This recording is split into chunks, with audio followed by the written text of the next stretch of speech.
Malakas na ulan dahil sa bagyong Inday, nagdulot na po ng pagbaha at landslide sa Bukidnon. Ibabalita naman yan ni Cristel Jane Castillo. Good morning, Tel.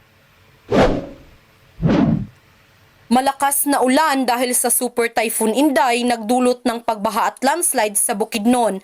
Nagdala ng malalakas na pag-ulan sa iba't ibang bahagi ng Bukidnon ang Super Typhoon Inday. Kabilang sa mga naapektuhan ng ilang barangay sa Malaybalay City kung saan naiulat ang pagbaha, pag-apaw ng ilang ilog at sapa at paglikas ng ilang pamilya sa mas ligtas na lugar. Samantala, naganap din ang pagguho ng lupa sa bahagi ng Miglamin, Malaybalay City, Bukidnon. Dulot ng tuloy-tuloy na pag-ulan. Dahil dito, naging mahirap ang pagdaan ng mga sasakyan sa naturang lugar at isinasagawa ang clearing operations ng mga kinauukulang ahensya.